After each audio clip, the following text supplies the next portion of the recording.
Well, we are live. Welcome to the Breakfast Cereal Wednesday Night Live. I'm excited. Today I'm joined by Dr. Bill Kimberlin. Now, if you guys have been around the channel for a while, about a year ago, Bill and I did a live just like this. And it went so well, and we just had a blast just chatting and talking about death row. So we decided, hey, let's do that again. Are you down? And Bill said, yeah. So just a little on Bill. Bill is Dr. Bill Kimberlin. He studied originally as a clinical psychologist and then somehow ended up spending the last 20 years or so hanging out on death row. So Bill, welcome. Why don't you give everybody here a little bit of a rundown on what it is you do and how you ended up where you are? Well, first, it's an honor to be back because I would be on your show any chance I get. I just have such a great time. I mean, your listeners and everything, they can ask me anything, and that's what I really enjoy. So, um, back up to where I started all of this when I went down this rabbit hole. So, I have a pretty broad background in the social sciences. I started out in criminal justice and sociology with bachelor's degrees there. Went on and got a master's in counseling and then my doctorate in clinical psychology.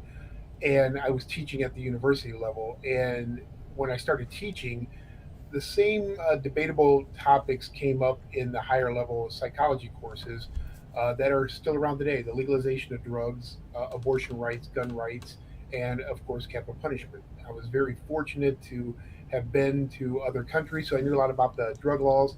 I've hunted all my life. I knew everything about the gun laws. I felt that I needed to. I had the misfortune of counseling females and going into abortion clinics, so I knew a little bit about that.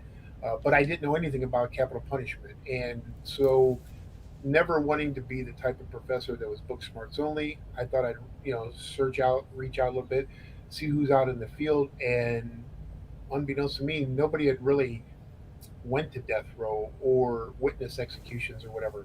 So I called up the Attorney General of Ohio at the time. My best friend, who's a judge in Ohio, gave me the number. I called them. They hung up on me after I asked them about witnessing an execution, visiting death row, whatever. I thought they were pretty rude. Yeah. I called back. I'm like, maybe we got disconnected. And luckily, the receptionist was so nice and probably thought I was special needs and decided to school me a little bit on what the Ohio Revised Code allows for when it comes to death penalty and death row. But she said, I'm going to send you the revised code, the list of people that are scheduled to die the next few years. If you can find any loopholes, have at it. I did. I researched it, found some loopholes. I thought I'd go down to death row, and at the time it moved from Lucasville to Mancy, where they filmed Shawshank Redemption. So it was right down there, close to my house. Thought I'd go there once or twice so I could say I've been there. Wasn't too long after that, and one of the guys I met on death row just asked me if I wanted to watch him die, and I said okay. And that started this rabbit hole journey where over 20 years ago, and I'm still doing it. So um, yeah, it's been quite the journey. Yeah. So who was this first guy? Can we ask that? Like, who was this guy who Yeah, said, so the first guy that asked me to witness his execution was Chris Newton, and just before his execution, so they send me all kinds of stuff. And believe it or not, this is like my favorite piece of art from him. It was just hours before he was scheduled to die. He "Oy, stuck that out to me. So it's kind of creepy, but it's yeah, like 20 some years old. what is Uh, it?" it's like a shrunken head made out of dried fruit and then the materials from his sweatpants and uniform. So, um, and so that was my first experience with Hmm. lethal injection. And it was botched, of course, and it took over 2 hours because they couldn't find the veins. There's no medical personnel that are involved in an execution. There's no doctors or Really? nurses because, yeah, because of the oath that they take. So they're pretty much prison EMTs and guards. Oh, So they were stabbing this dude in the neck and the arms and the legs, ankles, anything that they could do to find a vein. And in Ohio, you have to have two ports of entry. So they found one vein, and they were running a bag of saline solution through him.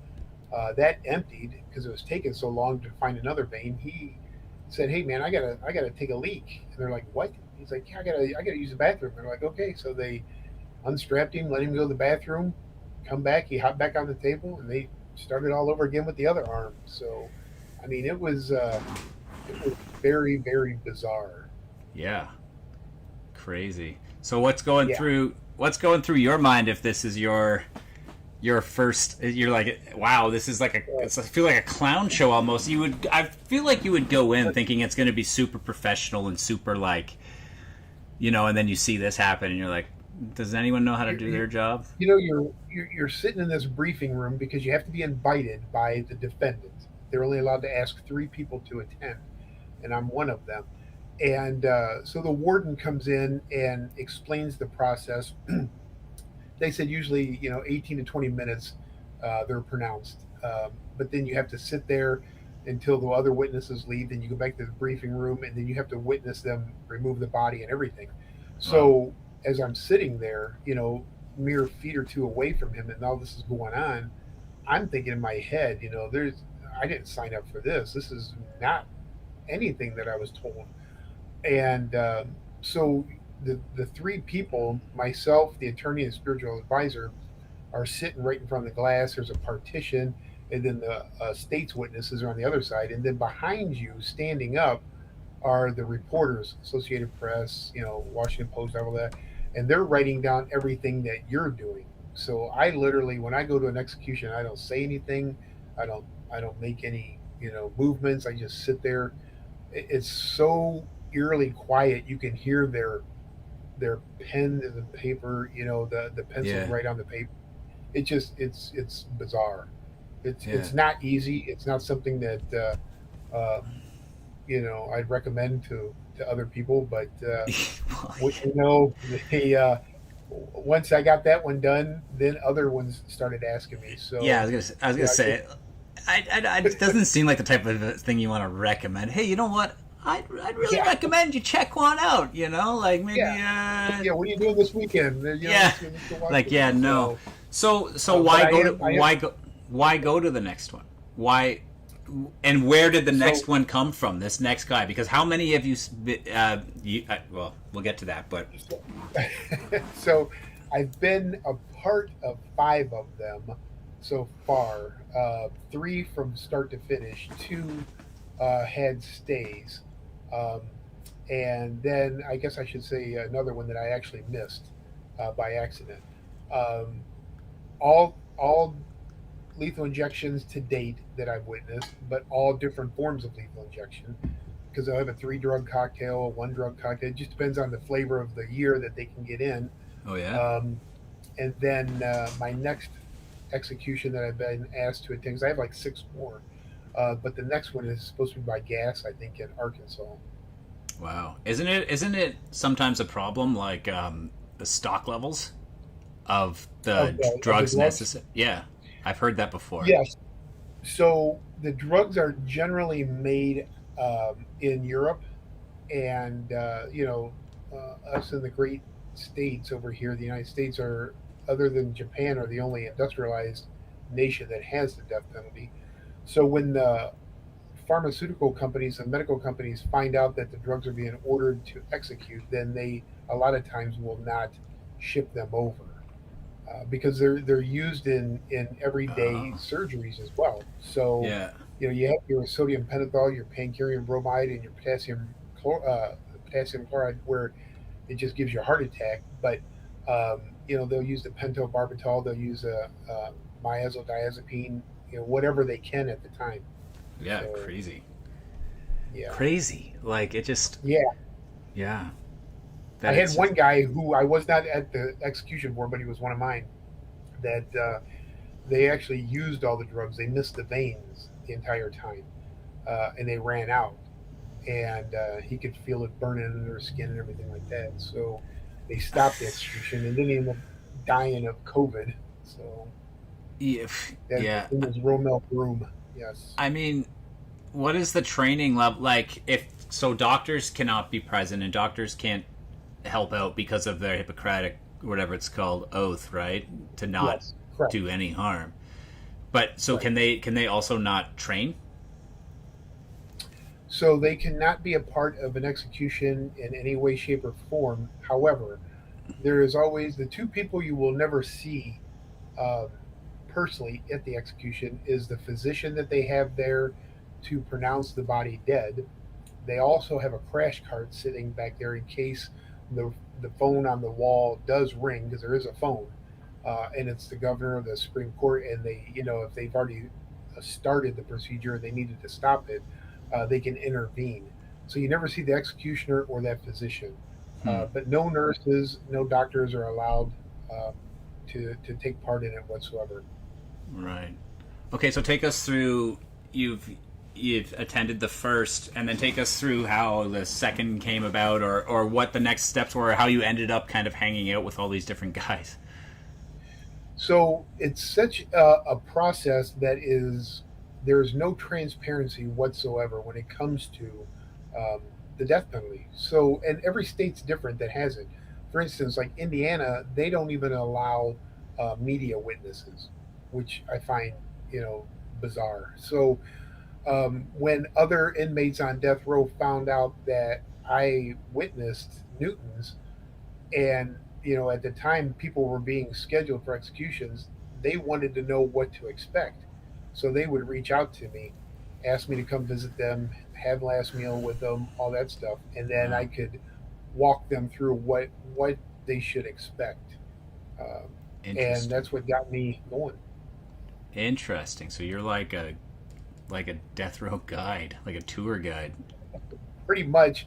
And then it turns out that like Yelp. because they send me everything. When I say everything, I mean everything. So I get art, I get clothes, shoes, MP3, whatever they can send, they'll send me. Um, but I've never sold anything. I've never purchased anything.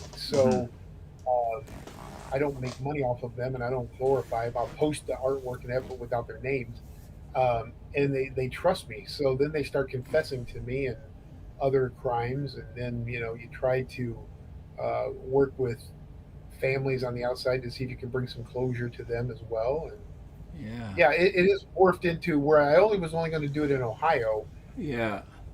and it's gone all over the country. So I've been to San Quentin, Florida's death row. I have them in Texas. I have females. I have males. I have I can't even keep track of them, and I don't really even reach out to them anymore. They reach out to me. They get my name from other inmates. So Yeah.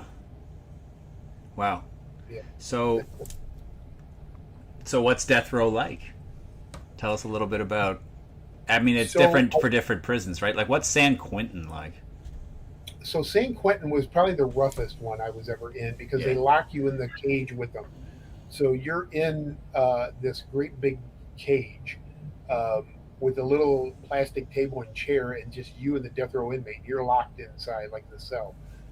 You can still eat and everything like that, but you have to call for the guards to let you out to do that.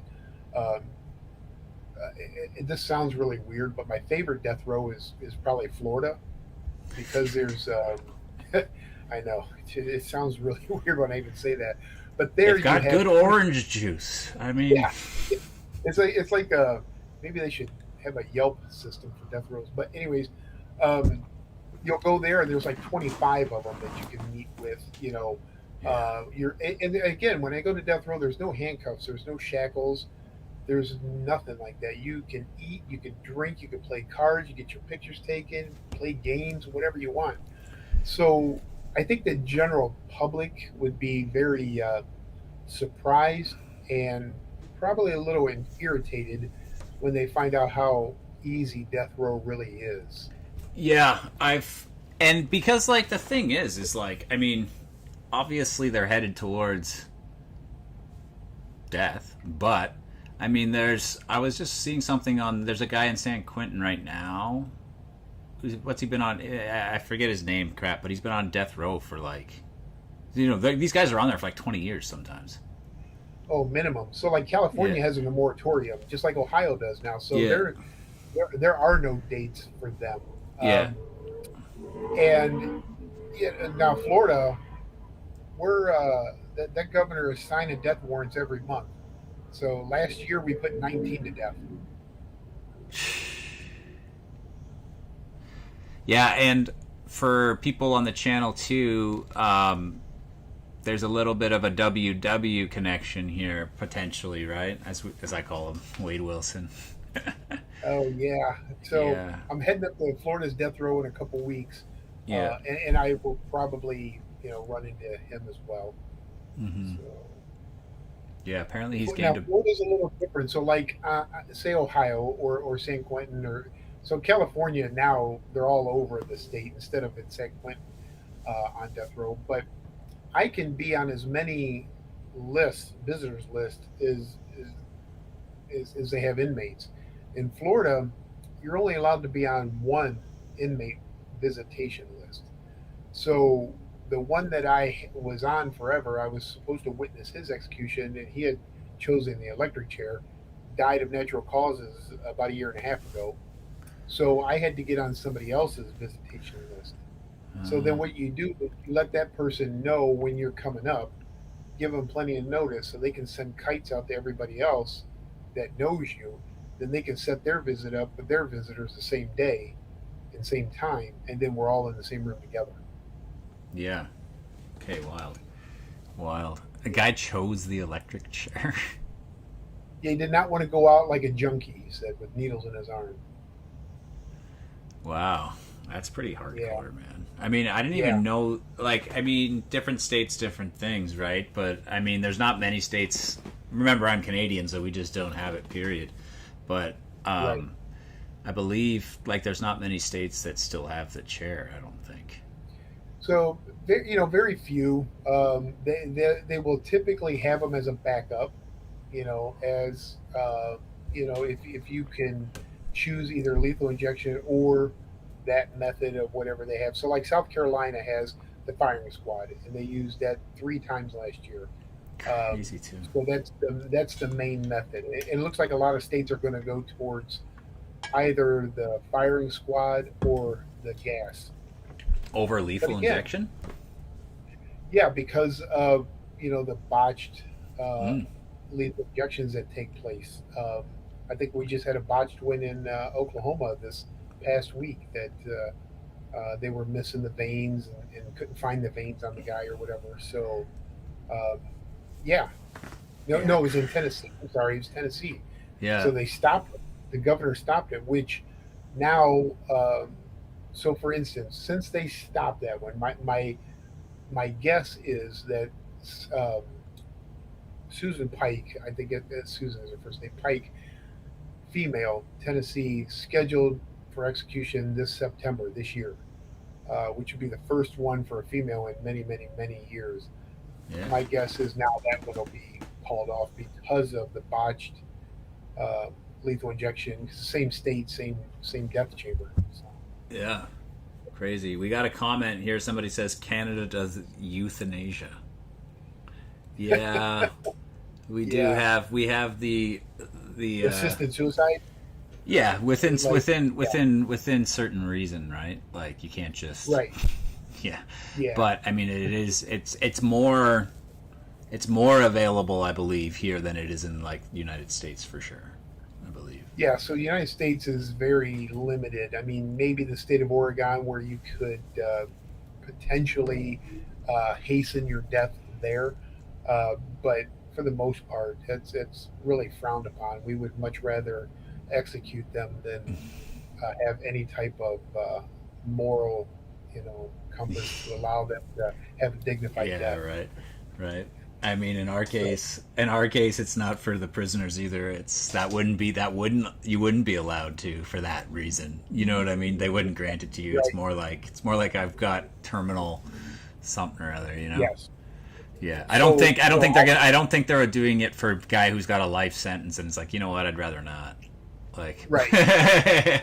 okay, let him So check out. No, they're not doing that. Yeah. it is such a political hot topic over here, which is a shame that you're using politics to determine whether you're going to be executed or not. So typically, the more conservative states are going to be the ones putting them to death. Obviously, Florida is a very conservative state, so we put them to death quite a bit. Um, the When the current administration was in the last time, they had 7 or 8 federal executions that took place. The only federal female inmate in the entire country was mine.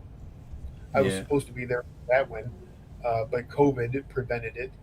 Uh, and then before Biden left, he pardoned, I think, all but 3 or 4. So there's only like 3 or 4 federal inmates right now. And my guess is before this administration leaves office, if they ever do, um, they'll be put to death. If they ever do. Yeah. Yeah. Yeah. Yeah. Um, it's pretty.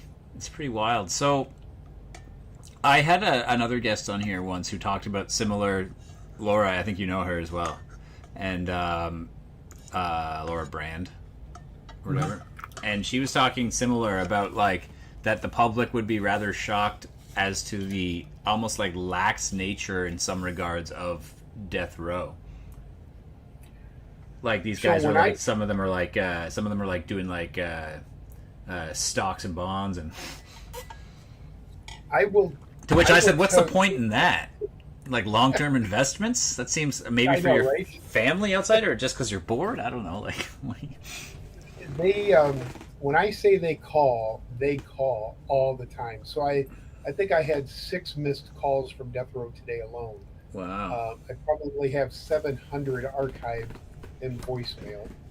Um, they can order anything on a click list like you would at the Publix down here, or Kroger's, or Meyer, or anything like that. Somebody can order them whatever they want. So if they want, I mean, literally everything that you can imagine, name brand, Hostess, Twinkies, cupcakes, you can get, Denny Moore soup, you can get anything that you want, and that can be delivered right to them. Um, I'll tell you this they much. have. Go ahead. I'll tell you this much. If they can get, because I lived in the States for a while, and I'm sidetracking for 1 second here, but I can't. I'm not sure how you pronounce the brand of chip, but it's like UTZ, UTS or UTS. Oh, Utes. Yeah, I get those down here all the time. So yeah, there's a type of chip. It's the UTS or UTS or whatever. Yep. Red Hot, the Red Hot Yeah, flavor. they love those. They love them. You can. Dude, I love So those so much. You can't get them in Canada, and so I used to have guys in the States that I was friends with ship me boxes of those chips, and I was really, in Florida like a few months ago for work, like yeah, I was we telling have you them everywhere. earlier, and I picked up I picked up 2 big bags of them, but I miss them, and the guys on death row are getting to eat them, and I'm here in Canada So they without get my everything that you can chips. imagine. Yeah, Um, they can, order tennis shoes, really comfortable shoes, shorts, t-shirts. I mean, um, it's really fascinating. I mean, they email all the time. Like I haven't checked my emails in about 2 weeks because every now and then I'll ice them hmm just to make them wonder where I'm at because they're so needy. So between the emails from the different servers, because different states have different servers, the phone calls, the letters, the in-person visits, the video chats, everything. I mean, it can take up a lot of time. So, but yeah, they have a lot. They have TVs, their own personal TVs. They have their own tablets, so they can email, they can watch movies, listen to music. Now, They what have, restrictions are on that? Can they watch my content, or is there like do they have like firewall restrictions on their content that they're able to watch? yeah, so they'll have restrictions on that part, so they can't really do a whole lot of like social media. They can't YouTube a whole lot or Yeah, anything like that. However, a lot of them end up being on podcasts. So from prison. yeah, I gotta get yeah, one of them. yeah. Let me know. I'll hook you up with one. I got so Yeah, many of them. I have a feeling Wade Wilson wouldn't appreciate my video very much. Well, he's he's lost his glamorous looks. Yeah, and well, I think he's ballooned out a bunch, Yeah, right? yeah. Yeah, Which I mean, I kind of explained to people before he even got to death row that as masculine and as good looking as he was before he went in, he's just a number there. yeah, So it, and they have clicks on death row too. So if somebody Oh doesn't like yeah, him, yeah, you know, yeah, they'll straighten him out. yeah. So, Not surprised. I mean, to think like, I mean, you're on death row. What do you got to lose? I guess, but at the same time, it's like, what do you got to care? Like, I mean, I would just be like, come on, guys, let's just get along. yeah, right. Like, And god for the most damn. part, they do. They really Yeah. do. And then, like when I go to Florida, there's a guy up there by the name of Tommy Ziegler. If you ever get a chance to look him up, I think he's been on death row the longest. He's going on 45 years, I think. It's longer than I've been Um, alive that he's been on death yeah, row. exactly. That's hilarious. Nicest guy ever. Even the Yeah. guards think he's innocent. It just he Yeah. was arrested back in the day before DNA, and Yeah. his family was murdered, and it was like, oh, you're the last one standing, so you must have done it. And I know. Is it Simon Herzog? One of the very premier documentaries guys. He did a film on him, and Werner Herzog? yeah, Werner Herzog, yes, and it looks like they're going to try to, you know, release him. But when I talked to him last time, he's like, "This is my life. I, Yeah. I don't know anybody outside of here." Well, that's the Shawshank Redemption thing. Like, Yeah, it Brooks is really is. institutionalized, right? What do you Right, mean right, institutionalized? These four walls, that's all he knows. He's like, I saw right, an automobile once, but now they're everywhere. right. But yeah, like, I mean, that's a real thing. If you're in jail, if It you're in is. prison like that for that many years, you don't know, like, you're comfortable. That's your life.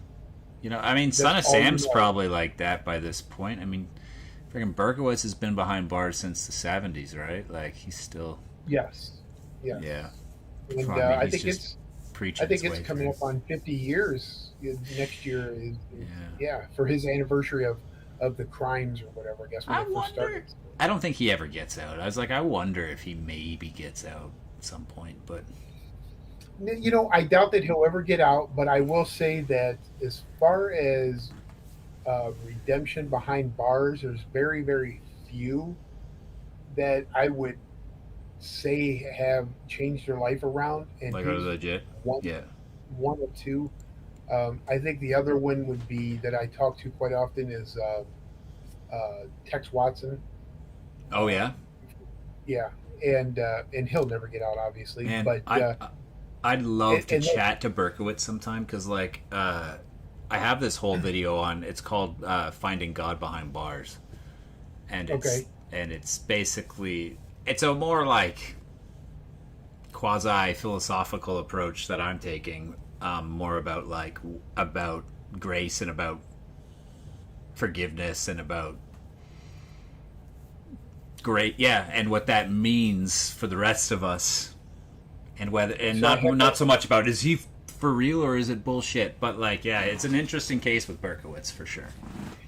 yeah, and I will at some point introduce you to a colleague of mine who has spent a vast number of years with David and Sweet. his family, and is still seeing him to this day, um, and has really, I consider him like one of the authorities on him, and really Wow. good insight. And he visits him frequently, and very spiritual as well. So yeah, it's Yeah. yeah. I find Berkowitz kind of interesting. So Yeah, no, he's definitely interesting. And you know what? Berkowitz wouldn't have a problem with the video that I made.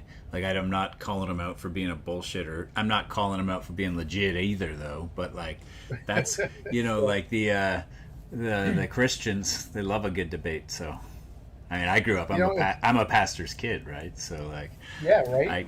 So I know all it's about it. funny because um, I was mentioning to you earlier about the serial killer exhibition tour or whatever. Right. It's in Atlanta right now, and David Berkowitz had told this guy who lives in Atlanta um, about the exhibition, and that's how he got a hold of me.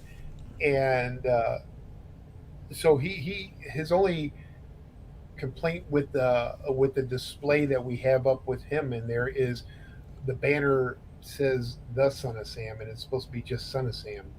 So I told him I would have that corrected before it gets to the next location. Yeah. So, And well, now he's also Son of Hope, right? yes, yes, What he calls and I'm himself. hoping to Nobody wants add to see to that banner though. No one cares. Yeah, That's not going to get taken. But I'm hoping to add to the exhibit of his with some of his more spiritual aspects of it, so it can show both sides of him. I think yeah. people would be interested in seeing, um, if this person, if people are capable of changing behind bars. Now, it's been my experience with all of my guys that I've witnessed or everything, nobody has. So, I mean, even on their last statements, they there's no remorse, there's no anything. Yeah. You feel like if there was any kind of, well, for a lot of them, if there was remorse, it was more remorse, that whole idea of like sorry because you're caught type of thing, Yeah, right? Yeah. absolutely. Yeah. I mean, my guys, the serial killers that I deal with, they would still be killing to this day if they were out there. Every They single told, every single one of them would. Every single serial yes, killer would, because it's a compulsion. right, It's a mental like disease, like addictions to an extent, right? that they And can't control. Yeah, yeah, no, and every one of them that name any of the big guys, and all of them. Now, Berkowitz again, interesting. Maybe not. I don't know. But like Ed Kemper, right. Ted Bundy, especially, even though Berkowitz was sexually motivated in a sense because he was after Mm-hmm. like couples that were sexually active, because he was kind of like Sure. the original incel in a sense and all of Right. that. But like he's a little bit different. But all those other guys, like Dahmer said, he would still be doing it if Yeah. he didn't get caught. Dennis Rader, all of. I mean, 100%. people. That's why I don't like it when the other professionals out there say, they want to get caught, and I've never ever No. spoken to one of them that said, "Oh yeah, I wanted to get caught." Yeah. They thought maybe they were smarter Yeah. than law enforcement, but Yeah. there was, you know, Gary Ridgway did not want to get caught. No. Dennis Rader didn't want to get caught. Sam Little didn't want to get caught. None of them did. I talked about it in this episode where I watched Ed Kemper interview, and because Kemper turned himself in. Oh, yeah, but not really. Kemper Right. turned himself in because, in my opinion, he says in his interview that he turned himself in because, like, he killed his mother, and that was like symbolically that was what he was doing every time he killed somebody, anyways. And now that he'd Right. done that, it needed to end, he said, and nobody else needed to die, blah blah blah. Right. I think no, you turned yourself in because you killed your mom in your own house. There's Yeah. Where are you no gonna getting go? away with that. So he ran. He did run, and he was like 3 hours away down the road, and then he pulls over and calls and turns himself in to save everyone, right? No. Yeah. Because you knew you're either on the run the rest of your life because you're suspect number one, or Yeah. you can turn yourself in, and then maybe you can kind of like try to twist that around and play the hero like you're trying to save everybody by turning yourself in, right? Bullshit. Not to mention Yeah. the description of him would lead everybody right to him. He's not. Yeah. He's not going to blend in. No.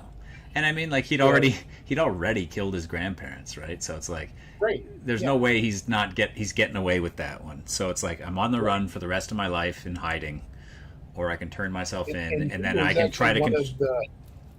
Yeah. He's actually one of the smarter ones, the more intelligent ones. Yeah. And then he's like, maybe I can, because everything he talks about is always looking for his way to like spin the narrative, right? How can I Right. control the narrative? Well, if I turn myself in, I can say I did it because of this. That's the Yeah. narcissistic aspect. Yeah, of yeah. it, and You didn't catch the great Ed Kemper. I turned myself in. Yeah. I would have liked to have interviewed him though. Yeah. I'll be honest. I never spoke to him, but I would have liked to have. Yeah, I mean, he's Just still to- around. He's still around. Yeah, But he's they like, get to a certain age, and yeah. Apparently, at his last parole, one of his latest paroles, or something like that, he grabbed a nurse's butt. oh wow, I was talking to Yeah. the forensic psychologist, and she said that was progress for him. And I said, well, maybe next time if he like goes like this, with two Right. hands, and Yeah. maybe they'll release him. He's healed. Yeah. I think somebody like that definitely does not deserve to be released. Yeah. uh, So let's but check the comments here, guys. What yeah, questions do you guys have for us? And by the you can way, ask me anything. I know I'm feeling like the picture's a bit jumpy, and I apologize, folks. But how's the sound? Because look what I did. I went out and I got for lives anyways. I got a mic. I'm gonna figure out the quality for streaming with guests. There doesn't seem to be a great way to do it. I think this is the best way available. But what questions do you guys have for Bill? What do you guys want to know about Death Row? What do you want to see? Do you want to see some of his art? He's got some. I know a guy that does stuff, so he gets put in jail a lot. That's where he wants to be. So soon after he gets out, he does something to be put back in. That sounds like Ricky from the Trailer Park Boys. It's like when he was in jail and he was complaining that they were letting him out because he said that the guards were trying to rush him out because he was good at floor hockey and they wanted to win the floor hockey tournament. Oh man! You can't let me out of jail, man. We got a floor hockey tournament. Somebody says, was Kemper the one who killed all the housekeepers, or am I thinking of someone else? Kemper didn't do that. I think you're thinking of the one who killed all the nurses, and that would be Richard Speck, all in one go at one night. Maybe, Pamela? Sound is clear. Sound is a lot better than last week. Good. Somebody's got a question for you there, Doc. They're saying, David Craig says, does the job weigh on you? Yeah, that's a very good question. So I've been doing it for so long that I will say that the downside of it is I've become so desensitized. So I will get a letter or something sent to me in my post office box from a new inmate, and right, the first thing I do is I look to see who it is, and then I'll see how many people they've killed, and this is horrible. I can't even make this sound professional, but it'll be like, oh, they killed one or two. That's it. I don't have time for that. And you should never think that way when it comes to a human life because one's too many. Right. But you know, with the background in counseling and psychology, I'm probably not the trauma specialist that somebody would go to for therapy because of the fact that um, I've been so desensitized to it. Mm-hmm. And it probably won't really hit me or affect me in any way until I finally get out of this, where I can just walk away from it all, which I can't wait to do. Um, but then, then we'll see how it really plays out. And it's not like I can go talk to a therapist because the moment you mention to somebody what you do for a living, then the professionalism goes right out the door, and they're like, "Oh my God, tell me all about it. I want to know what was this like, or who's this? What's this guy like?" And it's more of a they're fascinated with what you do instead of trying to be a neutral person to listen. Yeah. Interesting. Yeah, desensitization is a real thing, and it's gonna. It is. So, on that, relatable, whatever that word is. I also have done over the years outside of the channel. I'm a filmmaker and stuff, right? And I've worked on this project. It's Holocaust documentaries, and I've directed and edited something like 20 of them now, something for this organization, and each of them it's with children interviewing survivors and stuff, and they do it as like a school program, and then we do it every year in different schools, right, with different grade 8s and stuff. And I was talking to the director of the Holocaust Museum at somewhere who was involved with the project, and director of the Holocaust Museum's like cracking Holocaust jokes, right? And I'm like, whoa, crazy. And then they were basically, the idea was like, the person was saying like, hey, if like I'm in it all day every day, and if you can't you go crazy, right? Yeah. And I was like, I know Yeah. way better Holocaust jokes than the ones you told me. Do you want to hear them? But it's and then within my job too, it's like on any given day, it's so bizarre. I could be. I remember at one point I was like, "What? My job is so weird." Like I was.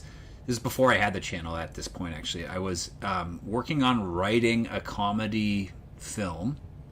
At the same time, I was editing a Holocaust documentary, and then I was also editing a commercial spot for Johnson and Johnson, the medical company. Is that Right. American or Canadian? Yeah. Yeah, I think it's American. Yeah. both. But I was also doing it was for a product that was like an enema thing.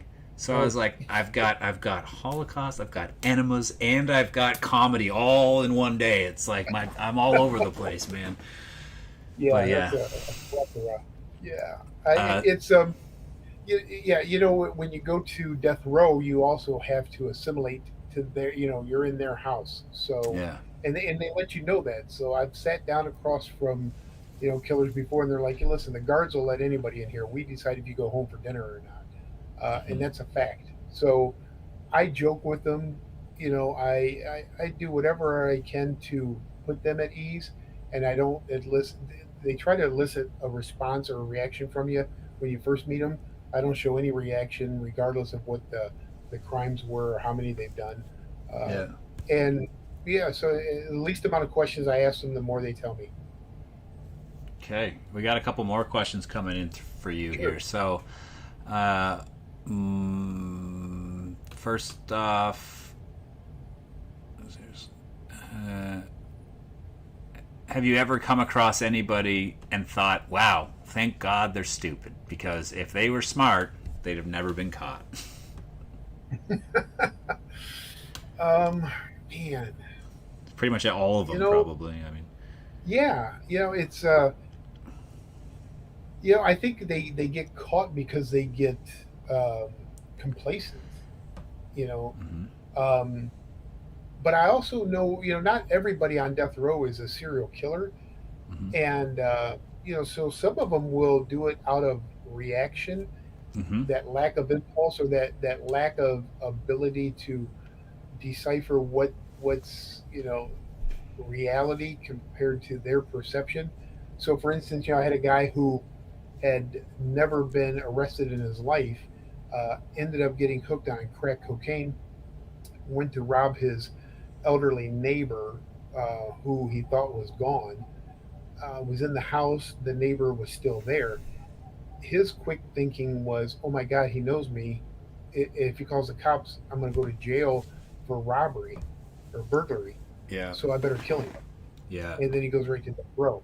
So knowing yeah, that when you sit back and reflect on it, I think that's probably probationable or very little time to begin with, and now you're facing the death penalty. So that's yeah, happened more often.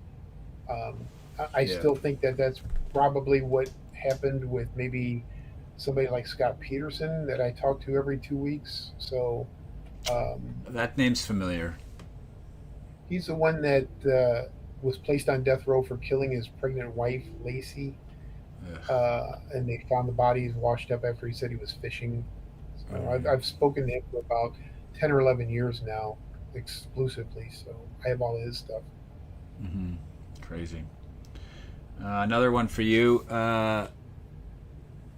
Do you support the death penalty, and has your work changed your views? Good That's question. that used to be the $1 million question because I tried to stay completely neutral, even in the books that I put out, Sure. because I wanted everybody to have an informed, educational opinion, one way or the other. So I wasn't trying to sway anyone. I will say this though, that when I first started going on death row, prior to going on death row, I was 100% for the death penalty because I was like most of the general public, thinking that they were locked down 23 hours a day, pump an hour of sunlight into them, and they're for the most heinous crimes, that is. And then you realize after you've been on death row for so many years, how easy they have it. Um, I would probably if something happened to my wife, my son, or my daughter, if I didn't kill them first, I probably would not want them on death row. I'd want them to live in misery and general population. Yeah. I'm interested to hear from you, chat too. Like, what does each of you think? Are just pro or against? Just pop it in. If you don't want to share, you don't have to. I'll share what I think too in a few minutes. Where I stand on it. Do death row inmates themselves believe in the death penalty generally? It's probably 50-50. Interesting question. Might have changed a little Yeah, bit depending. it's they the ones that I deal with, for the most part, they're fine with whenever they get executed. Um, what I've found on death row is they won't kill themselves though. They're really Yeah. against suicide. Why do you think that is? A lot of them will say that they are not spiritual, they're not religious, or anything else, but I think that's what holds them back more than anything. Right. And I think they also see it as a sign of weakness, um, to the others. They Mm-hmm. they want to make that statement by going out. Yeah. Interesting. Back up. I lost it. There was a question a little bit earlier, and I missed it. Sorry, guys. I'm gonna go and see if it's not showing up there, but I can scroll back here. Uh, Somebody says wants to know if you have ever felt the need to leave because you felt unsettled or unsafe. So I would say the only time I was like that, I think it was my second, maybe my third execution, is in Ohio. So prior to them transporting them to uh, the death house, which is in Lucasville. So this was in Mansfield. They allowed us 8 hours on death row, just myself and the inmate, and we could walk up and down the pod. We ordered $80 worth of Italian food. It was delivered from the restaurant to death row. We ate and everything like that. We're walking up and down, and he's looking at me, and he's like, "Damn it, Kimberlin." He's like, "I can't believe they're going to put me to death in like a couple days." I'm like, "Yeah, I'm you know it is what it is." And he's like, "So I've been thinking that if I killed one more person, then they can't execute me in a couple days, right? They'd have to try me, right? So they'd have to give me a stay. It would take years before they would ever get to execute me, right?" And I'm looking around, and I'm the only person. There's not even a guard around. So Mm. my quick thinking, and I have no idea where I came up with this. I said, "Dude, they're going to try and absentia anyways. They're still going to execute you. You're going to bring more embarrassment to your family if you did something like that, because it's still going on even after you're dead. They're going to Yeah. try you in absentia." And he's like, "Oh, thanks, Kimberlin. That's what I have you here for, to talk me off the ledge." And I'm thinking, man, I don't know how I came up with that, but yeah. So that's about the Yeah. only time I was really Yeah. concerned, other than when they've told me in the past that they'll let anybody in. We decided to get to go home. I got locked out in the yard one Oh. time, uh, all by myself in one of the penitentiaries, and that was pretty unsettling. Mm. So just standing out there, and I can't blend in, and there's Yeah. 500 other inmates walking around me. Crazy. Crazy. Yeah. Not that this is comparable in that sense, but actually, it's interestingly enough related to the Holocaust again. But I went when I was in Poland, and I went to Auschwitz, and I had a tour. It was just me and my sister and my brother-in-law on the tour. We were the last tour of the day, and the guy who was giving the tour gave us an amazing tour because we were such a small group. It was just the three of us, and we were going around. We were in there it was in November, and we were in there for a long time. Really thorough tour.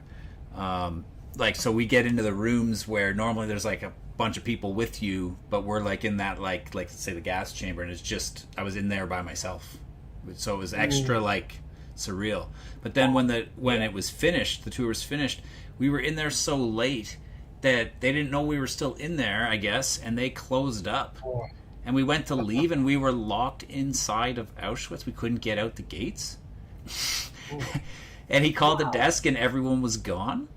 And then he managed to call somebody else, and the last security guard had already left, and the guy was like a few miles down the road. He had to turn around, come back, and unlock the gates to let us out of the concentration camp. So it was kind of, now definitely not the same, but kind of just weird, story, right? though. Just weird. Yeah, I have all this. I have footage of it. I could not imagine that. Yeah. I mean, yeah. That's creepy. It was, and all you could kind of hear, it was November, so there's a little bit of snow falling, and I swear you could just hear like some dogs distant barking and stuff, and it was just like, wow, this is a little creepy. Yeah. Back to questions here. If you've counseled if you've talked to Scott Peterson, I don't know any about this, maybe you do, but what do you think about the counter evidence that's come out in the last few years?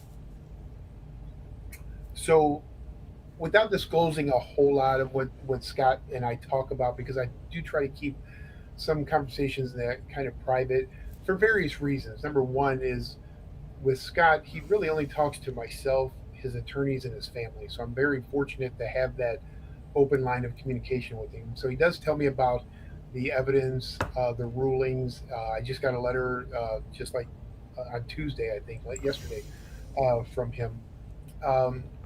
And I'm of the belief that if there is any type of evidence that should or could be tested, they should do it. Period. And if there's DNA out there, if there's exculpatory evidence, if there's anything along those lines that could possibly or potentially prove somebody innocent or wrongfully convicted, they should by all means do it. But that's not how the laws work in the United States. There are time frames and everything else, and a lot of times the state will do whatever they can to hamper defenses to be able to test other evidence. So, um, you know, I'm of the belief that it should be all or nothing. Test it. If it comes back that it's, uh, you know, not him, then turn him loose. If it comes back that it is him, then there should be no consideration for parole and lock him away. Yeah. So, Mm-hmm. This person says, my question is, do you believe the death penalty for serial killers is justice? I think Dahmer getting beat to death in prison was justice as opposed to the death penalty. Well, I will say from a professional standpoint that over here in the United States, we can't figure out universal education. We can't figure out universal health care. We can't figure out universal social security benefits for people. I don't know why we're wasting time trying to perfect a different way or a better way of killing somebody.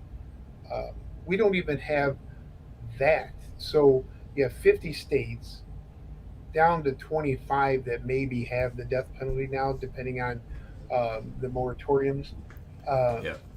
and everybody's a different method. So you look at Utah that has the firing squad, and you look at South Carolina has the firing squad.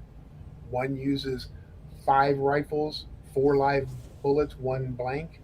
Right. The other one uses 3 rifles, all 3 live bullets. So you can't even, have the same type of execution protocol. Yeah. So I just think that we need to, if our goal is to make sure that they are put away and never harm anybody else again, then I don't see where the death penalty is Right. useful wise. But that's just me. So for those of you who may be wondering too, that thing about 3 guns, 1 live, 2 blanks, or whatever it may be, they don't know who has the blanks of the 3 guys holding the guns for the firing squad. They don't know who has the blanks and who has the live round, and that's apparently supposed to be so that you don't know if you're the one who actually killed the person, and then you don't have to live with that, right? That's in Utah. Yeah. In South Carolina, all 3 have live rounds. Okay, so you're like, well, I'm only a third responsible. But like, don't Yeah. they aim? They aim for the heart too, do they not? So they look for the heart. Why not There's a the? target over the heart. Because again, remember, executions are designed to be more humane for the witnesses Eh, than the person being put to death. yeah, So shooting them in the head obviously yeah, would yeah. do a more effective job, but it would be messier. You don't want your Right. Yeah, witnesses to see that. The yeah, same with the lethal injection. The putting them to sleep with the sodium pentothal is to make it appear to look peaceful. The pancuronium bromide paralyzes every muscle in the body, so the reactions that the body's having, if the drug is working properly, you can't exhibit those emotions because you're paralyzed. The third drug is what kills you, which is the potassium chloride. It gives you a heart attack. The problem gets to be is, there's no measurements in the drug, so everybody's getting the same amount, and they're fast acting sometimes. So the first one that I witnessed, the pancuronium bromide wore off, so he wasn't paralyzed, so he was seizing and gasping and everything else because your body's natural defense mechanisms kick in when you're forced to have a cardiac arrest. yeah. Crazy. So me personally, yeah, I don't believe in the death penalty. Actually, I'm not. I'm not, and I don't think that was not always the case. I don't know what I Right. don't know. I don't know when that changed or why that changed. But if it's just me getting, not that I'm old, but I don't know. It's just that I just think it's weird that It is. we say, you know what, you did that. Now we're going to kill you for it. Like, Right. it Right. just seems it just I just don't think we should kill anybody for anything, really. I mean, lock them Yeah. up. I mean, We don't want them out with the rest of society, and we can't have them out with us. But I don't think it's on. It's personally, it feels weird to me that we kill people, right. regardless. I don't know. No, I agree. That doesn't mean that I'm thinking like that they haven't done absolutely horrific and horrendous things to other people, and maybe in some respects deserve to die, but maybe it's not for us to do. And that's not saying a God thing either, because I'm agnostic. But yeah, I don't know. I just don't think Yeah, it's I just don't think we should have that power. yeah. And it doesn't. And it's not even about for me. It's not even about like, oh, well, they could be innocent. Like, no, it's regardless. Even if you know 100%, I just don't. And I think my biggest issue is the fact that, again, over here in America, we're afraid to learn from other countries because we want to pretend that we are the best of everything. And Yeah, when you have all of Europe and Canada, Mexico, even Russia, nobody has the death penalty. What makes us yeah, think that we're right? yeah, yeah. So And yeah, and then that doesn't. That's not to say to either though that if somebody was to do something, God forbid, like someone in my circle, let's say, or whatever, that I could maybe go after somebody myself, kind of thing. You know what I mean? But oh, that's right, different. right, That's different. That's then. yes, That's not saying. I mean, I know that's not right, but like, that's different. You know. that's how I am. Listen, But it's I'm not for going the. after him first. Yeah, it's not for the state or the country or whatever. Right. Yeah, I don't need you to do my dirty work. Yeah, yeah. Um, this gentleman said, uh, "Oh, I think we got a little bit of debate going on in the comments here. That's okay. Okay. You guys go for Cakes it. are always good. They're They're healthy. great."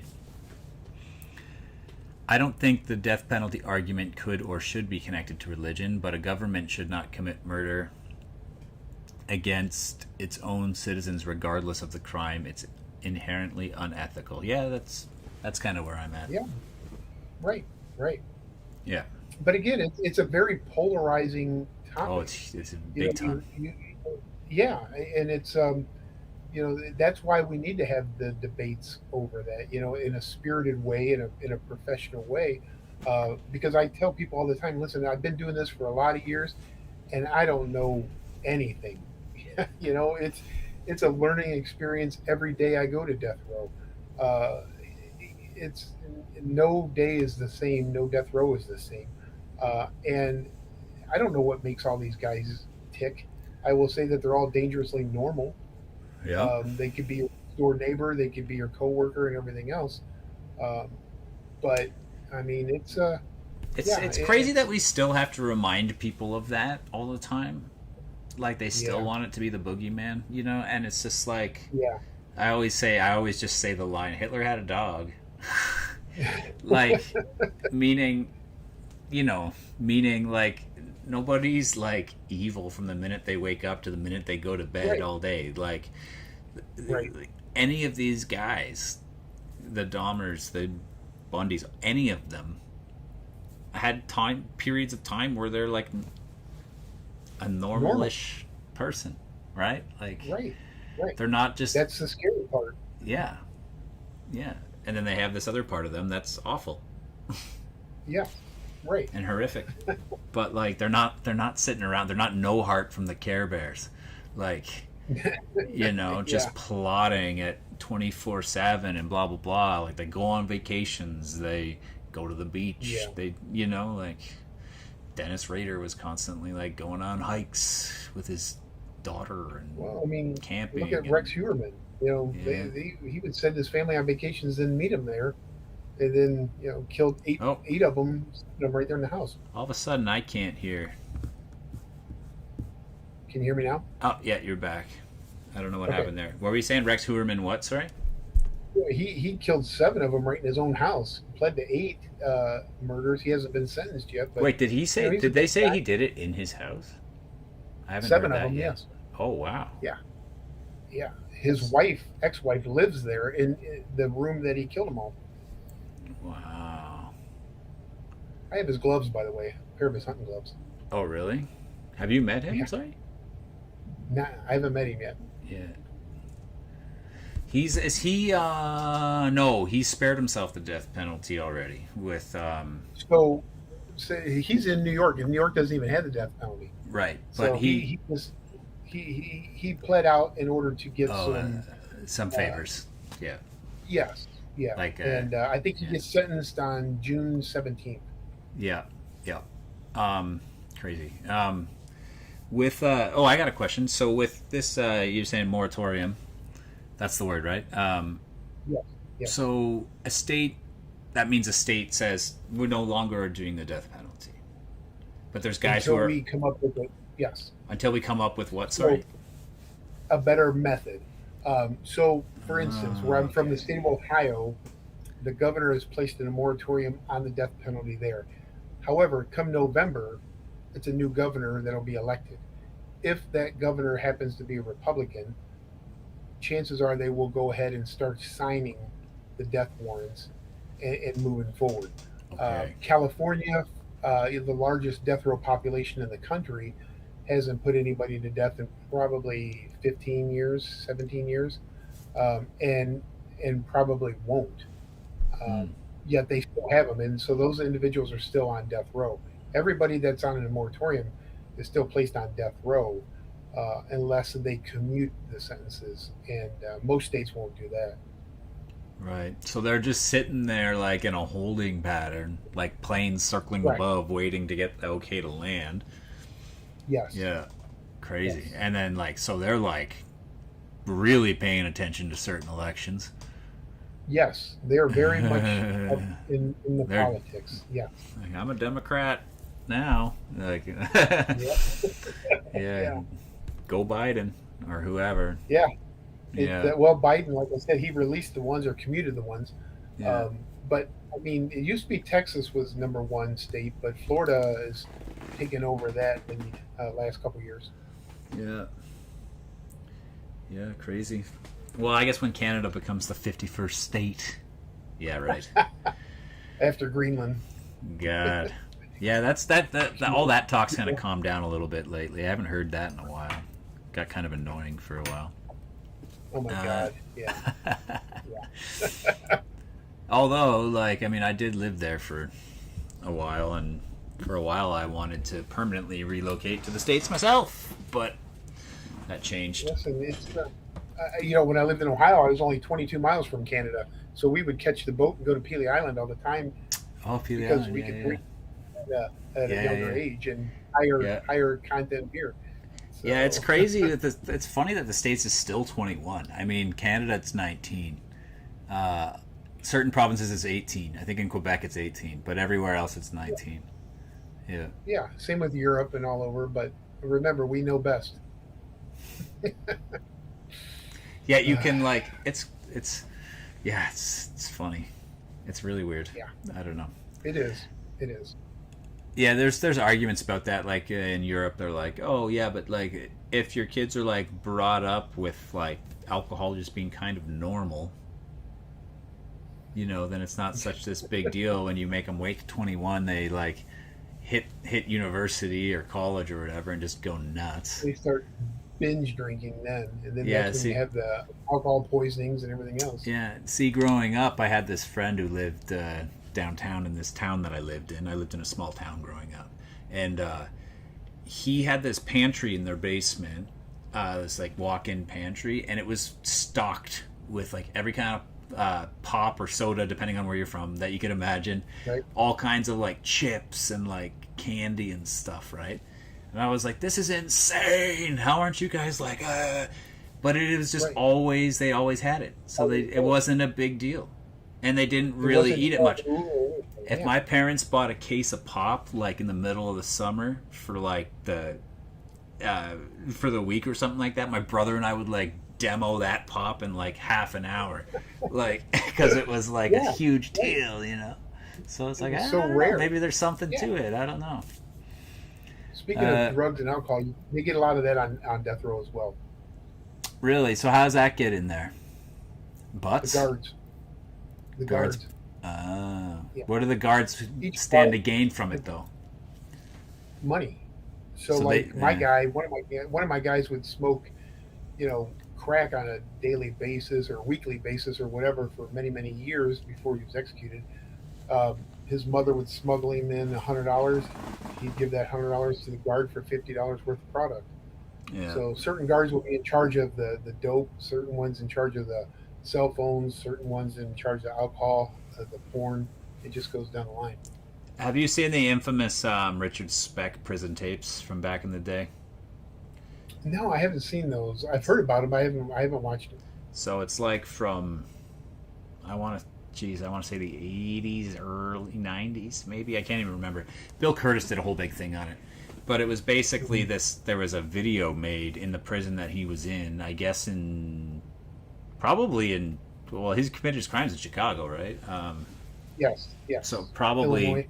probably in Illinois, and Hmm. the video is just like him sitting in this weird cell with like these like street clothes guys, like they don't look like they're in prison outfits, with like glasses on and they're like feet up, and he's just sitting there in like underwear with his like man boobs, and they're like doing lines of coke off his leg and asking him all this Yeah. stuff, and like this video got released somehow, and they're like just smoking and doing drugs and drinking and like all this stuff, and it blew up, I guess, because like how can this happen in maximum security prison, right? And it's Yeah. just like, it looked like a lawless, like it looked like a scene out of I don't know what, but like Yeah. it was It's crazy. crazy. Yeah. But I do find death row to be very clean and very quiet. Yeah. Yeah. This person says, show me one teenager who waited to drink until he was legal. Pretty much everyone drinks way before they're legal. Yeah, sure, but like, I mean, Yeah. it's like this built-in, like, the built-in idea that you're doing something like I wrong, the probably did more risque nature of it. before I was legal. Yeah, I mean, I drank. Well, I mean, I shouldn't talk. I ended up having to go to AA forever. But yeah, because I mean, we all start drinking. In Canada, it's like you start all that kind of stuff when you hit high school, like grade 9 Yeah. or ninth grade. See, there's all these weird differences between Canada and the States, right? You guys say ninth grade, we say grade 9. Yeah. You guys say university instead of college? Yeah, college to us is like a lower kind of level almost. Like if you go to college, Yeah. it's more like you're learning like not that I'm saying it's lower, but like you go to college to be more like learn trades and things like this, and you go to Okay. university is like where you would go to Get like degrees. to get degrees and study psychology, English, history. Like, yeah. You also use a metric system though too, don't you? We use a weird combination, man. It's so annoying. Like, we're Celsius. I still can't do Fahrenheit, but like, we're Celsius. We use kilometers instead of miles. My oven is in Fahrenheit. But then we measure 6 feet 2 inches, whatever. Like, so we're just kind of all over the place with stuff. It's really annoying. Most of our drugs are measured in the metric system. It goes by grams. Yeah. Same with us here. That's how we measure it here. And like, Yeah. you know, in up until the 80s or the 70s, late 70s or early 80s, Canada was also Fahrenheit, and they just switched to Celsius. So like, my mother knows Fahrenheit, but I don't. I don't know Celsius. You know, Fahrenheit makes 0 sense. Sorry, we're going on a tangent here. It's like Celsius, 0, freezing. Good place to start. Yeah. Right? Not 32. Freezing 32. It's like, what the fuck? Yeah. we made that up because we can. Yeah, when you're driving as a Canadian and you cross into the States and you just kind of forget for a little bit, it because it switched over to miles. You're like, oh, 300, no big deal, 3 hours, right? Because like, we drive 100 kilometers an hour here, right? And the speed limit's 100, so it's always like, 300's 3 hours, and you get in the States, you're like, 300, okay, we'll be there 3 hours, give or take, and then it's like, wait, that's a lot further, it's miles. Shit. Yeah. Technically, all punishing portions of a trial are suggestions to the judge. I'm just reading up on the comments. People are debating. Mm-hmm. Which is? Solely speaking of... Is the watching people die solely speaking of viewing an execution, or the sites you can freely find online which show security or recorded footage of people dying? No, we're just talking about death row, and I don't even want to know those sites. Yeah. So, yeah. And you're not allowed to ever record an execution either. So, see anything out there, faces of death and all that, it's all fake. But, yeah. It's not anything that anybody really wants to see. So I got a question. Any of the stays, because you said you've been around for a few stays of execution. Yes. What's the closest to the date that you... The day of. The day of. Yeah. And what was the reasoning for the day of stay of execution? So, like, typically it would be like the Supreme Court that would issue a stay in order to review the evidence again. And they may say a 3-day stay or a 30-day stay, but in the state of Ohio, a stay would put you back at the bottom. Oh. So it was going to take you forever to get back up again. So, like, if you got a stay, you could be like, all right, I just reset my clock by like 10 years? Could be, yeah. The problem is when you go back to your cell on death row, you've probably given everything away, which they don't give you back. And you could have made some enemies when you left because you're saying, screw you, I hated you anyways to begin with, I'm out of here, peace out, and do all everything else. And next thing you know, hey boys, I'm back. So when you say they take you from there, where do they take you? So what? So you leave death row like a few days before? So in Ohio, what will happen, and most states are like this, when the execution warrant is signed by the governor, they have 30 days to carry that sentence out. They'll move you from your death row pod to what's called suicide watch for those 30 days, basically. You're in a separate pod. In Ohio, you could choose one other inmate to go on that pod with you if they wanted to. So it would be your cellie, but in a different cell. And you're under guard a whole lot more because they'll do anything to keep you alive long enough to execute you. And then within the last, 36 hours, 40 hours or so, then they'll move you from death row to the death cell and death chamber, which is in Ohio is like 3 hours away at the time from Mansfield to Lucasville. So Now it's in Chillicothe, so it's not as far. Yeah. Crazy. Um, all right. You want to look at a little bit of art for a few minutes? I think we'll go for about 15 more minutes. Yeah, sure. Let me see what I can dig. Listen, I have so much stuff laying around. It's pathetic. Let me And ask my you this wife too. don't. If it's, I was just gonna say, what is your, like? If you can talk about that or not, it's okay if not. But what does your wife and family think of all of this? Um, my this one just came in last week. It's oil on canvas. I don't know if you can see it very well. Yeah. Okay. Down a little bit. It's like an owl with one eye. Yeah, Interesting. yeah. Carl Lindsley did this. Um, Carl Winslow from so Family Matters. Sorry. no, Carl Lindsay.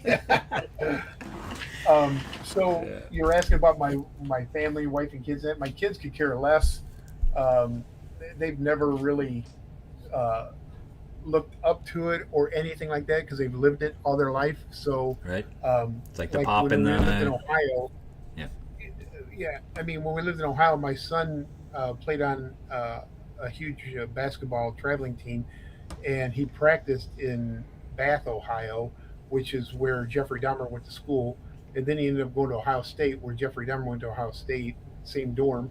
For 10 And minutes. people Yeah. were asking him all about it, and he's like, "Dude, I don't care about Dahmer. I mean, my dad lives that stuff." So Yeah. my wife, she's the one that's in charge of organizing it all and putting it away, because otherwise it just gets mounded up.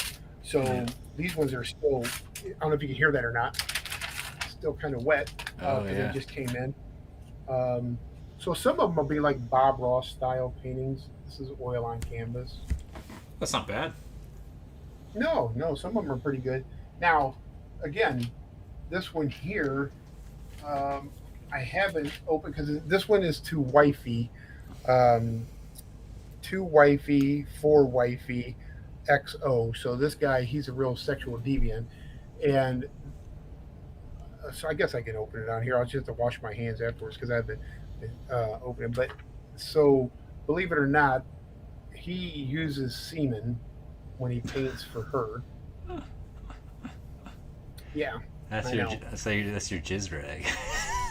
Yeah, pretty much. So I get it made out of blood, semen, everything Oh else. my god. Gross.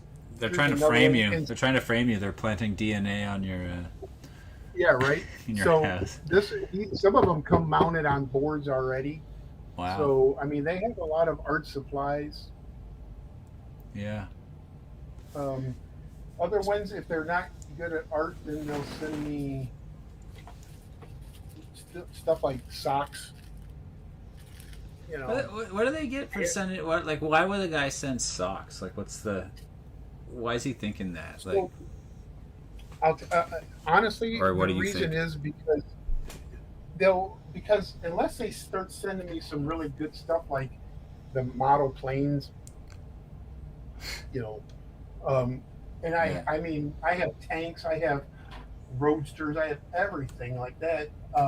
They try to they try to outdo each other, Right. and some of them really suck at art.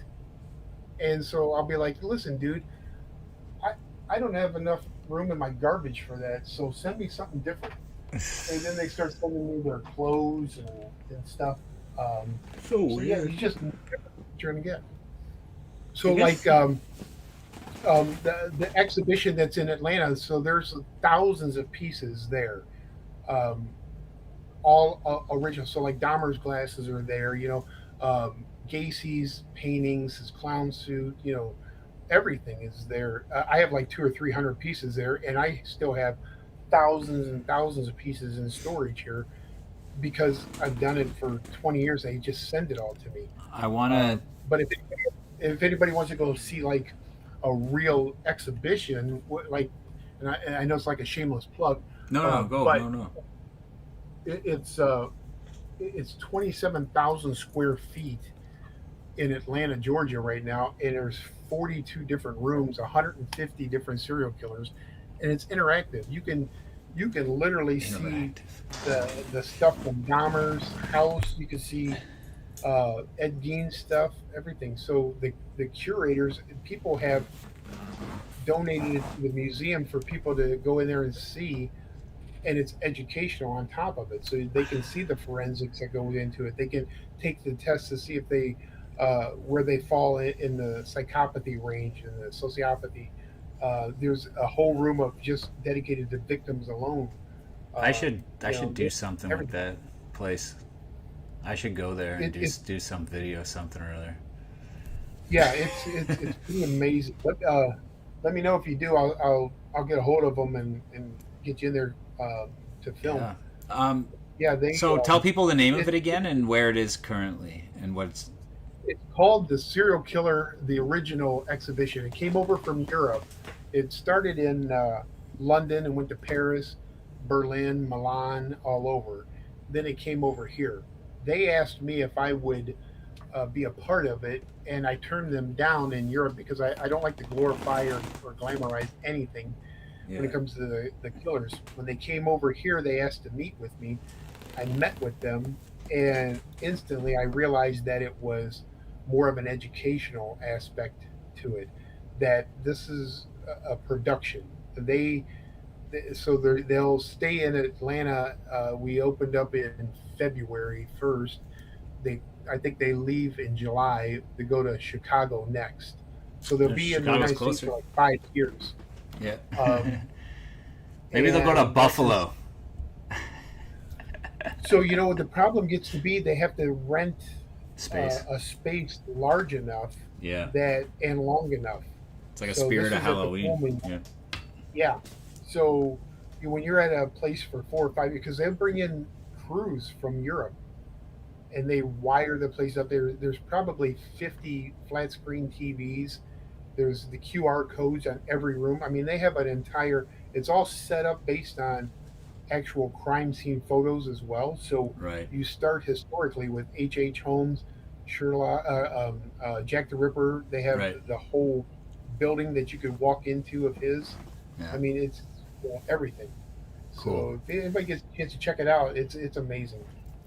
Yeah, that sounds really cool. Every time uh, Gacy's clown suit gets brought up, I always have to remind people in the chat that Gacy, because people seem to get this impression that Gacy was running around town murdering people dressed up like a clown, like he was Pennywise. It's like he never once killed someone while dressed as a clown. He just happened to be a clown on the side.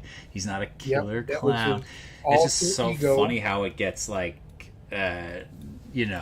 obviously they were like, wow, we got to call this guy a killer clown because like that would have headline, but like he wasn't So putting that on to go hunt people. Yeah. So at the exhibition, they have his Pogo. crawl space and everything What? there for people to see exactly how the bodies were Yeah. buried in the crawl space. And you'll get to see his real typewriter, his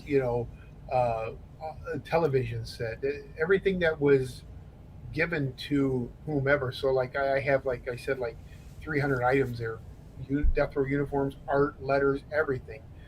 All of it comes right from the actual inmates themselves. So everything from Manson to Ramirez to down to the serial killers aren't all from the United States. There's uh, 50 different countries Wow. that are Represented. that they have there. Yeah, it's kind of wild.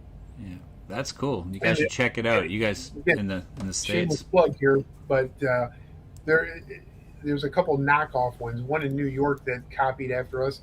That's all fake stuff, and then there's a sideshow one in Myrtle Beach or whatever that tried to copy off of this one. And when I say us, it's not me. I don't own anything other than my few items in there compared to the other thousands that are in there. But I'm their Yeah. spokesman over here. But it's called the original serial killer, the original exhibition. So Cool. right now it's in it.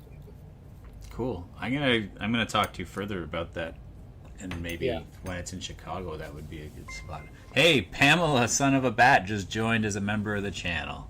Welcome. All right. Yeah, you guys can join the channel. It's really great if you do. It's only $3.99. Right now, that $3.99 goes towards Josh's server fund for the channel because AI has really racked up the cost of external storage. Man. But yeah, there's perks for members. You guys get. We're going to be doing. We're waiting to hit about 40 to 50 members, and we're going to start doing some members only live chats. That'll be smaller groups, right? We're going to do some movie watches together, things like that. You get some early release content, things like this. So yeah, that would be great. And thanks, Pamela, for joining up there. The other thing is, I was going to say something and now I forget. Oh, somebody said, you ever play the H.H. Holmes video game? And no, I haven't. And tell me what the name of it is, because I got to look that up. Because that sounds like something I don't get video games, but it sounds cool. It does. It sounds like it would be really good as a Nintendo, like original NES game, actually, with like trapdoors and like stuff like that. But it'd be better as like an 8-bit.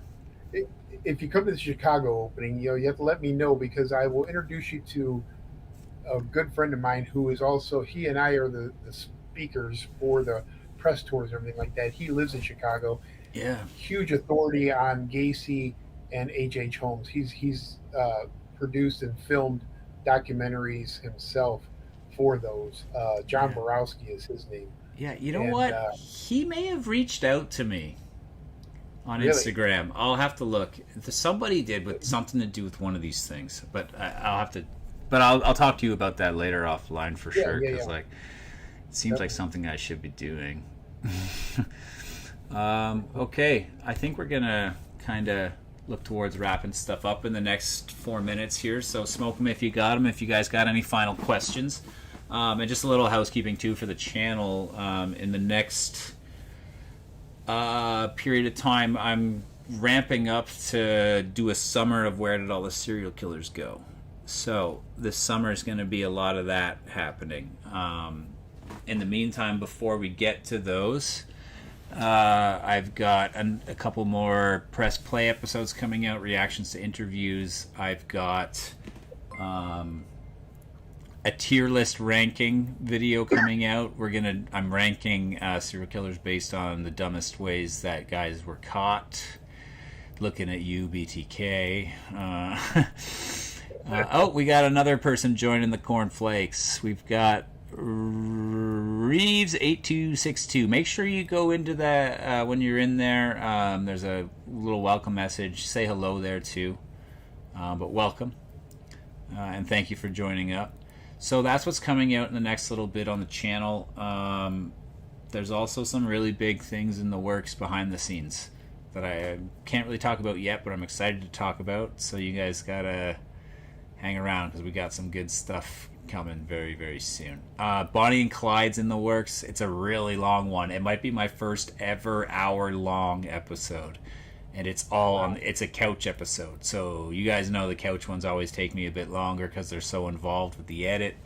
So you can imagine if it's an hour as opposed to 30 minutes, how long it's taking me. I'm tempted to break it in two, but I think I'm just going to go full hour. But yeah, so that's what's coming up. Also, the history of true crime's coming soon too. That's what's coming up in the next couple of weeks, and then starting probably end of June, we're getting back to Where Did All the Serial Killers Go. I'm calling that season 2, even though there's no such thing as seasons on YouTube. I'm getting into more theories as to the decline of serial killers, even though we know it's a combination of things. But lots of stuff coming. Yeah, this channel just gets more interesting. Thanks, Josh. Well, thank you. I appreciate that. The channel's always got to grow. It's always got to evolve. I'm never going to forget the roots, and I'm always going to stick with a bit of that comedy is going to always be there.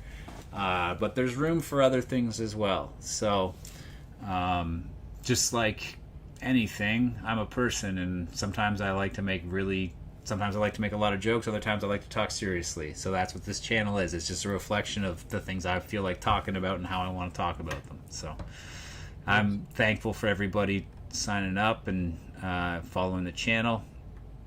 And ban the swings. Yeah, I think I might release that swing set PSA a second time. Because when I first made that swing set PSA urging people to sign my petition on change.org to have swing sets across North America banned,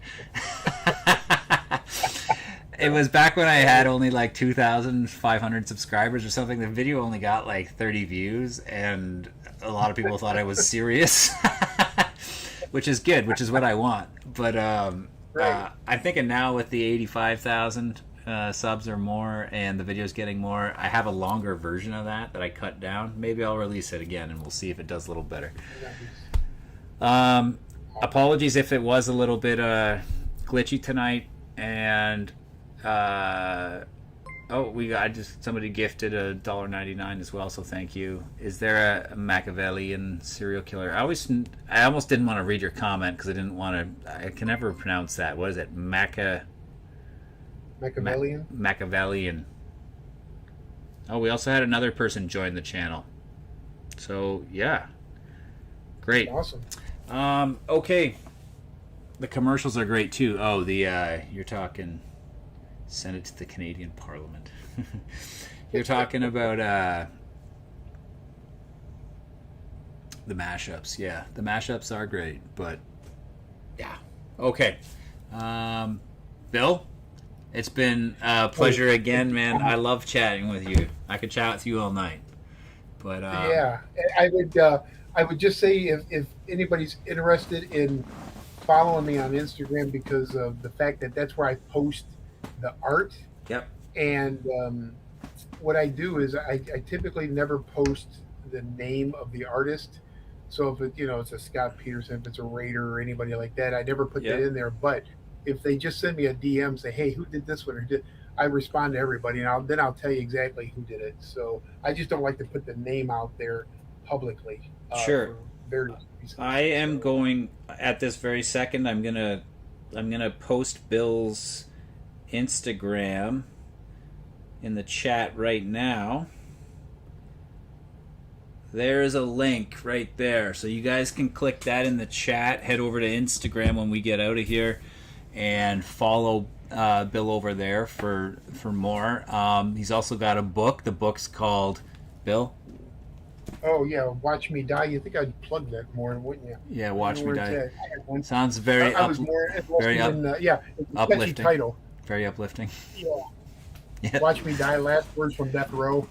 So what's the gist of the book? What's the Coles notes? So this one takes you through the execution process in Ohio. The different inmates that I've dealt with, from serial killers that I interviewed there, like Anthony Solwell. I was the first one to ever interview him. The Cleveland Strangler. Yeah. So I was the first one to ever interview him. Spent a lot of time with him.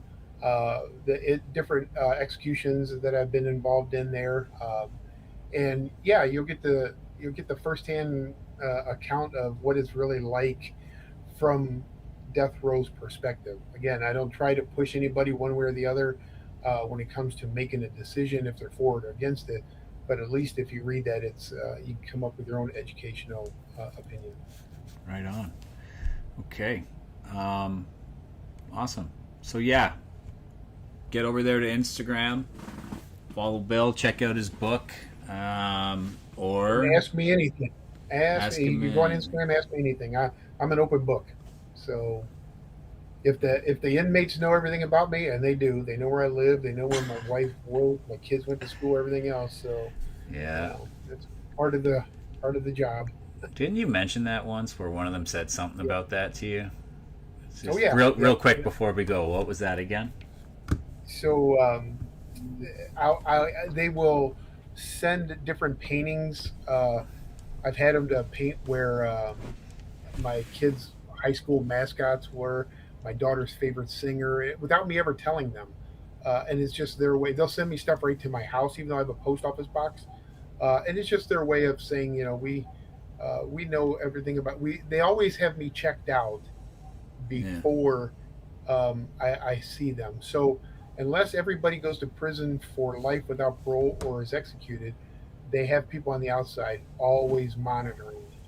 That's why Dennis Rader kicked me off of his visitation list, because he had a code name for me. I had a code name for him. And when I posted a piece of his art, somebody said, "Oh, isn't that BTK?" I'm like, "Yeah, it's Raiders BTK." Since they put it out there, and he had somebody monitoring it, and he put me in carbon freeze. Yeah, so he's real dick. Yeah. Yeah, big dick. Yeah, as he said, yeah, because he didn't like you call saying it was his, or what I was was it? supposed to call him Cancer Pisces, and he was supposed to Uh, call me Doctor Will instead of Doctor Bill. Weird. Big difference. Yeah. Yeah. Okay, we're gonna end it on that. BTK All being an right. idiot. That's very appropriate end. Okay, Bill, hang around. You and I can chat a little more, and All right. I'm gonna end the chat. Everybody, good night, and I'll see you on the channel Friday or Saturday, depending on when that